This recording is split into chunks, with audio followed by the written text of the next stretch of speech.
Hey everybody, TD.Gamer, and it's the holidays. So what are you going to do with your Christmas money this year? Well, for me and my good friend Nick at Home Projects, we're going to build some new PCs and we're going to do the Chad versus Brad showdown. Will the extra money on the Chad PC actually be worth it in your typical gaming scenarios? Stay tuned to find out. Nick is going to be rocking an AK620 CPU cooler with a SteelSeries Aerox 5 wireless mouse, a Samsung 2TB 980 Pro M.2 SSD with PCI Express 4 speed, and an i5 13600K Intel 13th generation processor. It's going to pack that into a Corsair 4000D case, and let's get going.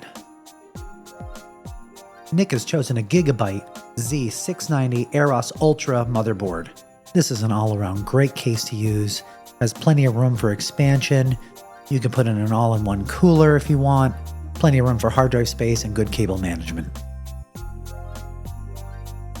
Powering this bad boy will be the Corsair RMX Series RM 1000 watt power supply.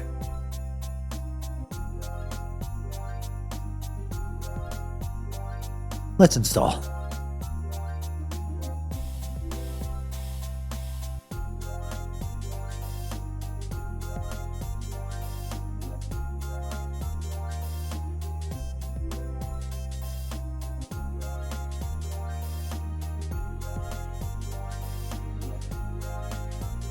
Gotta love that peel.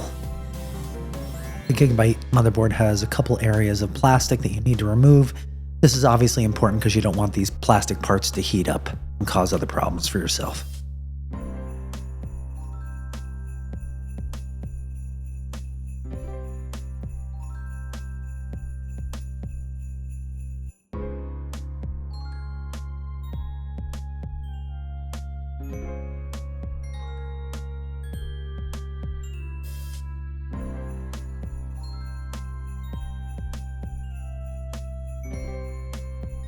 We're using a ratcheting screwdriver for this portion of the build, and for most of the PC build actually. Very handy tool to have if you don't own one. It's definitely worth the investment. So the LGA 1700 socket is what the 12th generation and the new 13th generation uses. So we need a BIOS update for this board in order to handle the new 13th generation processors. And you can do that without even installing the CPU. We just went to the Gigabyte website, downloaded the latest BIOS, put them on a USB stick as seen here, plugged it into the BIOS port, and just powered it on and pressed the BIOS update button on the motherboard. The whole process took about 7 to 10 minutes. Fairly simple and straightforward. Now on to the RAM. In this build we'll be using Corsair Vengeance DDR5 at 5600 MHz. Be sure to check your motherboard's manual and make sure you're inserting the RAM into the appropriate slots if you're just using two DIMMs. For us, it was the second and fourth slot, which is typical on most motherboards. With DDR5 RAM, make sure they go in the correct way. You could damage the motherboard if you try to press too hard, putting them in the wrong way, breaking both the motherboard and the RAM in the process. To ensure great contact of our CPU with its cooler, we decided to use our Thermalright LGA 1700 BCF bracket instead of the factory bracket that came installed on the motherboard. Let's install the CPU. Always make sure that the arrow on the corner of the CPU matches the marking on your motherboard to ensure proper installation. You can use the exact same screws, just remove the old bracket, put on the new one, and install the same screws back into the original mounting holes. It's been said that using these kind of brackets decreases the CPU temps by sometimes up to 5 to 10 degrees Celsius.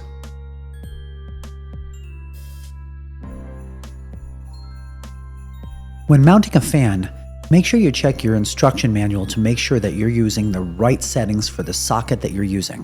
For the LGA 1700 in this fan, we needed to make sure the screws were all the way at the end of the bracket so that the connection would be correct with the motherboard and also get the best connection with the CPU. After installing the backing bracket, we need to secure it in place with 4 screws on the top portion of the motherboard, and these screws will also serve as the mounting point for the fan to apply pressure against the CPU.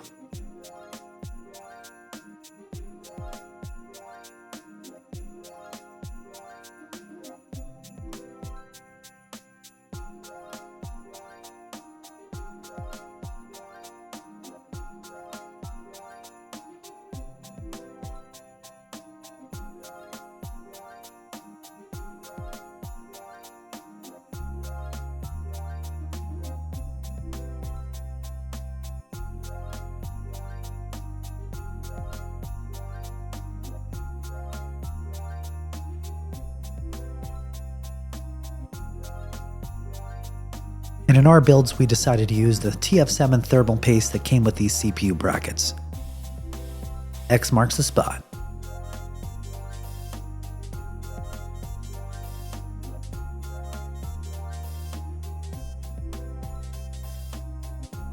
When you install the CPU cooler onto the CPU, you want to make sure everything is lined up as good as possible. Add some gentle pressure to put it onto the brackets. Feel that thermal paste connect, and then slowly start tightening up. Nick's Brad AK620 CPU cooler comes with 2 heatsinks and 2 CPU fans that are blowing heat to the back of the case. Plug these CPU fans into the CPU header of your motherboard so that your motherboard BIOS as well as other software on your PC can monitor their speed. Most motherboards right now have more than one slot for an M.2 hard drive, which is a type of solid-state drive. These drives connect directly to the motherboard and have blazing fast speeds. This motherboard supports PCI Express 4-speed M.2 hard drives. So we're going to place the Samsung one in one of the slots here. Most M.2 slots on motherboards have thermal paste in the form of a thermal sticker, which is either on one or both sides of the M.2 that you install. Make sure you look for this thermal adhesive because it usually has a sticker overlying it that you have to remove. It's always a great idea to check your motherboard manual. Sometimes installing an M.2 in a particular slot on your motherboard may deactivate other features, meaning your other PCI Express slot may run at a slower speed, or you may actually deactivate some SATA ports.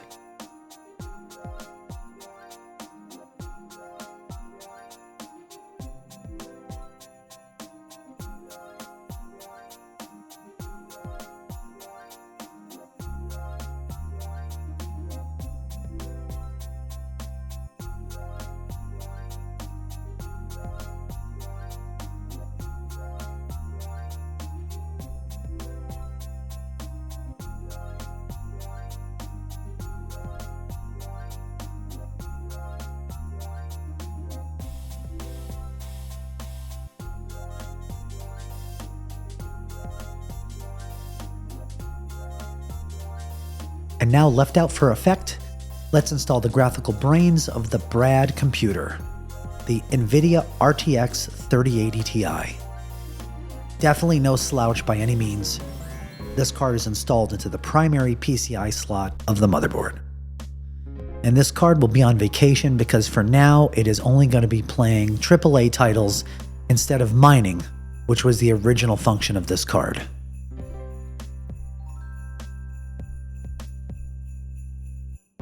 And there's no sphincter tightening today, people, because PC boots up just fine and we're installing Windows. Now let's do the Chad PC. We're going to go with the Asus ROG Maximus Z790 Extreme motherboard. I'm going to also add 2 more 1TB Samsung 980 Pro PCI Express 4 NVMe drives. And the Feast et la Resistance, the Intel 13th generation Core i9 13900K processor. And of course, these new motherboards take DDR5 RAM, so 32 gigabytes of 6200 megahertz Dominator Platinum Corsair RAM. And I'm following Nick's lead with the same LGA 1700 Thermalright CPU mounting bracket. And because I'm going to be installing my 4090 into this rig, we'll increase the wattage by picking up the Corsair HX 1200 watt power supply. Here's some gadget porn for you. Little unboxing of the motherboard. That's a beautiful board. The great thing about this board, it has 6 SATA ports as well as the ability to hold 5 M.2 SSD drives.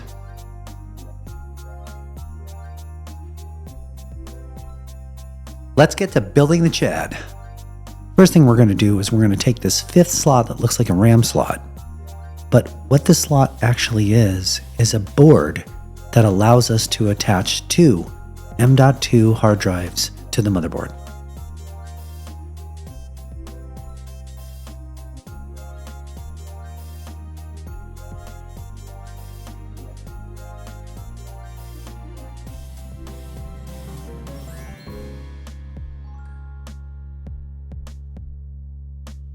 Installation of the board is fairly simple.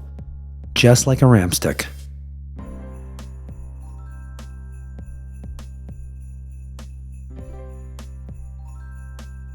Next, we're going to pull 2 more M.2s from my old PC and reuse them in this build. Under this panel, there'll be 2 of the 3 more additional slots for M.2s.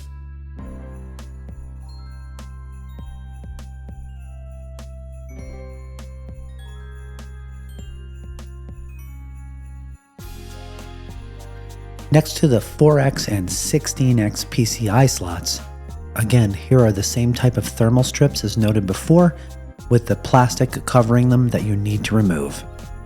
Mind the very important ROG warning on the board. So besides these 2 M.2 slots, as well as the ones that we installed in the RAM chip slot at the top, there is one additional slot underneath the LCD panel.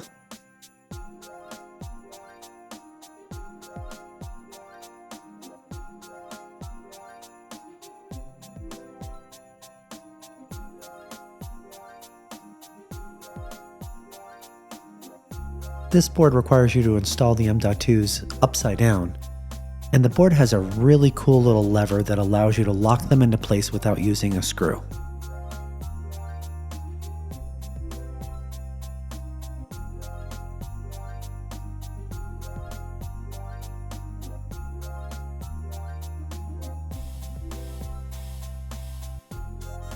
And again, when you're putting the top back on, make sure you remove the film from the thermal pads. These are a bitch to get off.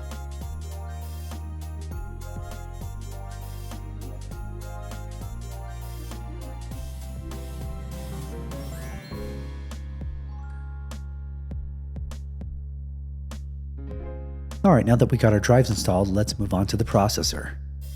Let's get that Intel 13th generation chip in there.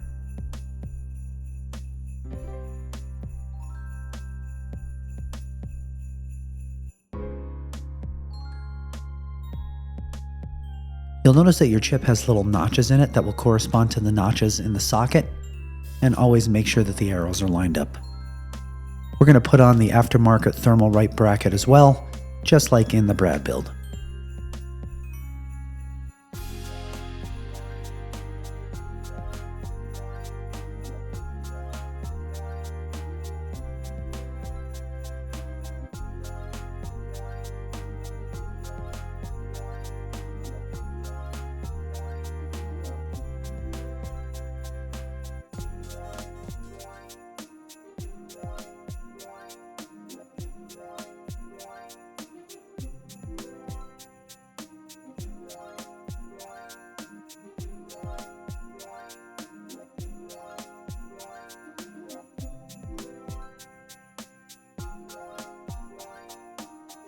Now that we have the CPU installed, let's look at cooling. I'm going to use a closed-loop water-cooled system by NZXT, which is a Kraken device. I really like this device. But let's put on the thermal paste first.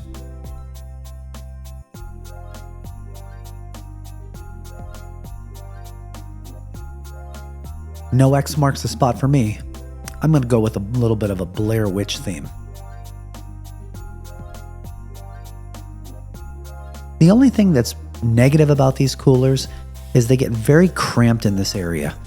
The water lines themselves are going to override the first RAM slot on this motherboard. Now, I could try to fit it a different way, but it seems like no matter what way I try to install it, these lines are in the way. But I'll be using the 2nd and 4th RAM slots, so I'm going to get the appropriate clearance, but I still don't really love that.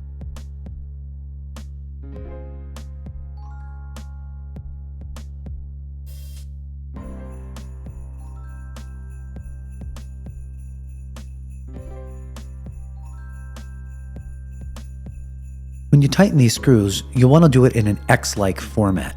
You don't want to necessarily tighten the first screw all the way down. You want to tighten each one a part of the way until you get each one snug. That way you get the best contact.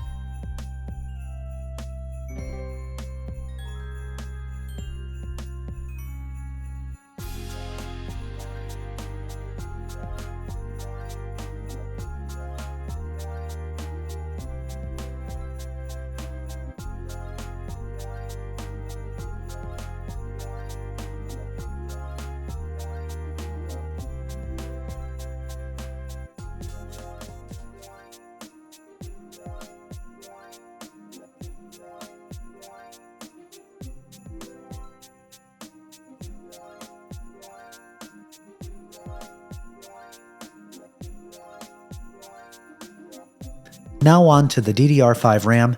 As always, make sure the orientation of the RAM chip is appropriate so that you don't break the chip or the motherboard in the process, and sometimes a little extra light helps.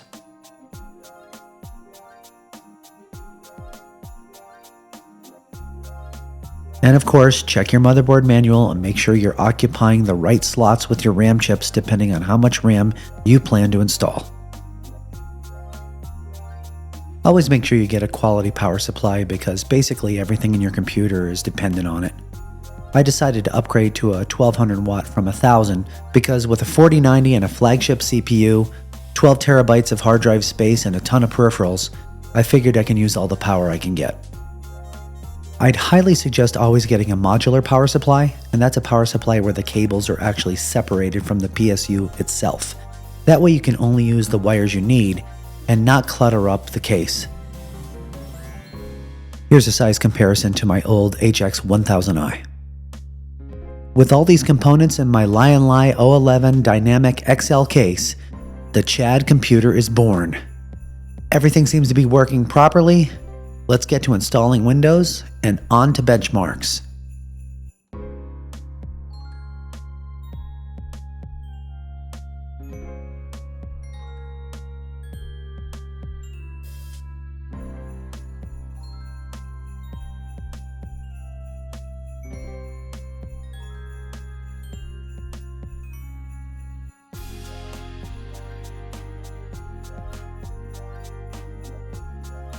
All right, now that we got the builds running, let's go over some numbers. First, we're going to look at TimeSpy.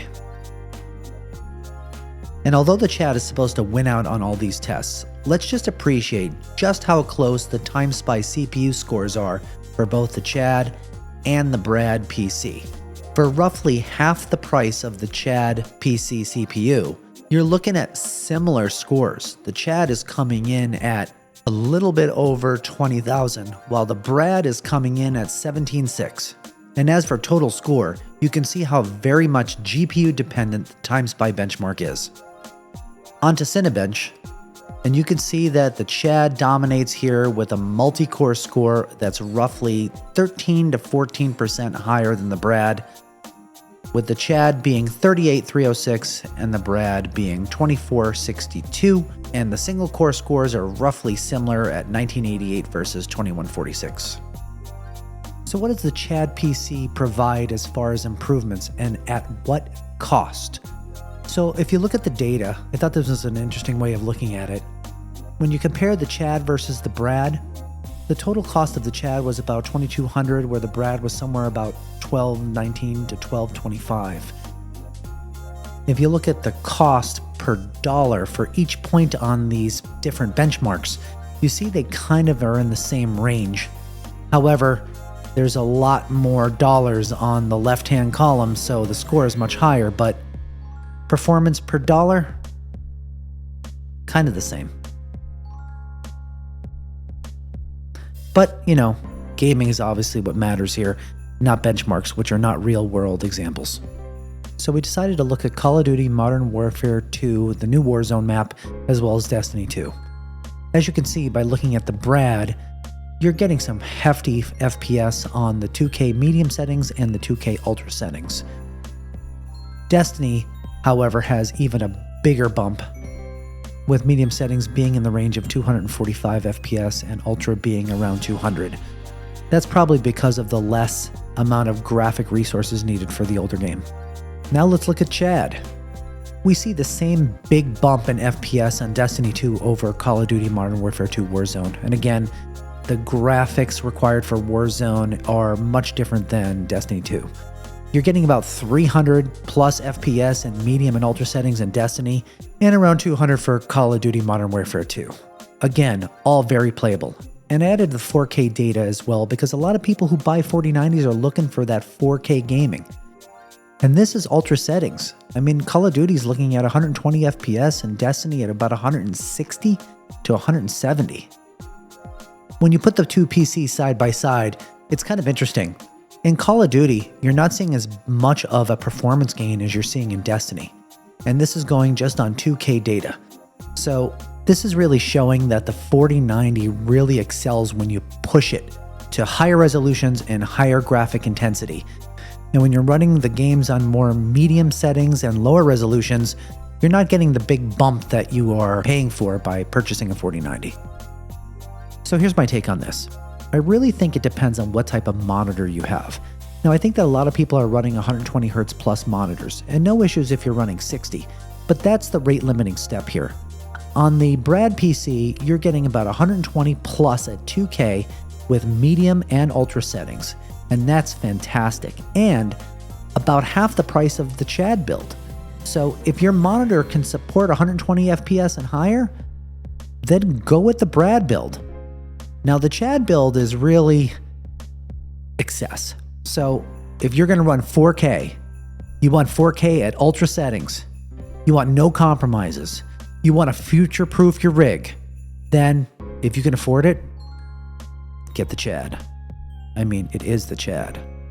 And there are people out there who do some really, really crazy stuff. They do a lot of custom water loop builds, and they really, really overclock these things. But this video is made for the person looking to build a PC, looking at what to get, and looking at what they can expect as far as performance in today's gaming landscape.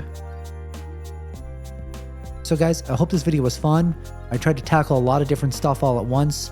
We're looking at building, gadget porn, benchmarks, and opinions. So that's the holiday video, guys. I hope you enjoyed it. Please feel free to like and subscribe to the channel. Follow me on The Modern Boomer as well. That's a podcast we host on YouTube. And stay tuned for new videos coming up.